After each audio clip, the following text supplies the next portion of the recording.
Always tired, a ghost movement essay. Always tired is a sentence many people carry quietly. It is not usually announced. It slips into conversation half apologetically or appears in the pause before someone agrees to something they do not have the energy for. Sometimes it is spoken with humour, sometimes with embarrassment, sometimes not spoken at all, just felt in the weight of the body at the end of the day, or the reluctance to begin another one. For many, it feels like a personal flaw, a failure to cope, a sign that something is wrong.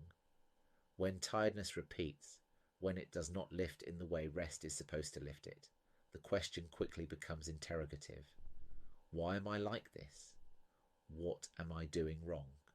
What should I change? So often, tiredness is not allowed to stand on its own. The moment it is named, responses arrive. Sleep more, drink water, exercise, take supplements, reduce stress, change jobs, set boundaries, get blood tests. Consider burnout, consider depression, consider anxiety, consider hormones, consider diet, consider motivation. None of these responses are wrong. Many are necessary. Some are life-changing. But the speed with which tiredness is pulled into explanation is revealing. It is as though tiredness itself is not allowed to exist without justification. Very quickly, the person who is tired is no longer simply describing their experience. They are defending it. This is where tiredness begins to feel heavier than it already is. Not because of the sensation itself, but because of the pressure layered on top of it. The pressure to account for it, to prove it is real, to show that it deserves attention, to demonstrate that it is not laziness, weakness, or a lack of effort. In this atmosphere, tiredness becomes moralized. Being tired is read as failing to manage life correctly, or failing to want it enough, or failing to organize oneself into the version that can keep going without complaint. At this point, the relationship with tiredness begins to matter more than its cause. Tiredness has causes: illness, mental health, medication, trauma, neurodivergence, long-term stress, caregiving and survival all shape how it appears and how heavy it becomes. For many people, tiredness is inseparable from these realities. Naming that matters.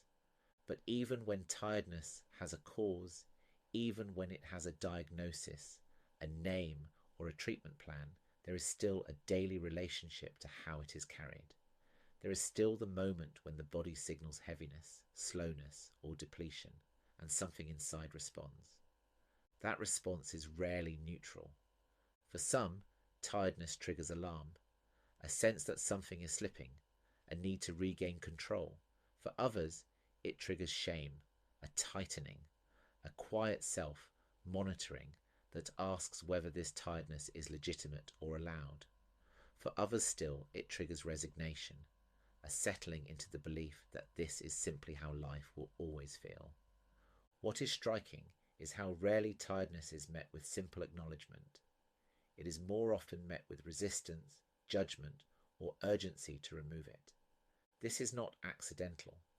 Many people learned early that tiredness was inconvenient, that slowing down disappointed others, that rest had to be earned, that being able to keep going mattered more than being honest about limits.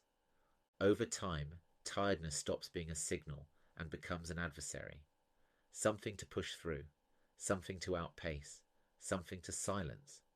This is where always tired begins to harden. It stops being descriptive and starts to feel definitive, as though the tiredness is the whole story. And yet, there are people who do not appear tired at all. They are alert, quick, responsive. They move through life with energy that seems continuous. They are often admired for it, sometimes envied, sometimes held up as proof that tiredness is a personal failing rather than a human condition. But this contrast does not dissolve the question. It deepens it. Because when looked at more closely, what differs is not always the presence or absence of tiredness, but the way it is lived. Some people convert tiredness directly into movement, stimulation, outward focus. Slowing down feels more threatening than exhaustion, so the body stays active. The nervous system remains engaged. From the outside, this looks like energy. Inside, it can be tension. Others are organized around usefulness, brightness, or responsiveness. Being on becomes a way of being in the world. Tiredness is not denied, but it is not given much space either. It is overridden so consistently that it rarely becomes conscious until something forces a stop.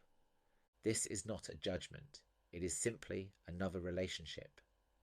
Seen this way, tiredness is not something some people have and others do not. It is something everyone negotiates differently. Some meet it early, some postpone it, some move around it, some collapse under it, some never stop long enough to feel it clearly. What creates suffering is not tiredness itself, but rigidity in the relationship to it.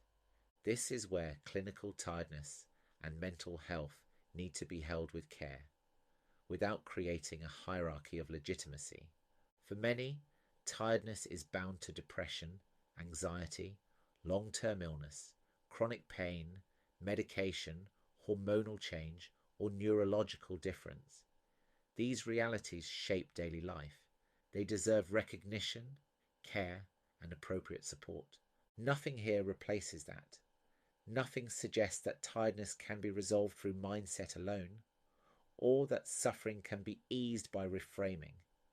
That would be untrue. What remains true, even here, is that there is still a relational layer. Even when tiredness is persistent, heavy, or medically significant, the way it is carried day to day still matters. A person can be tired and at war with that tiredness, or tired and resigned to it, or tired and gently accommodating it where possible. These stances do not cure anything, but they do change the texture of living.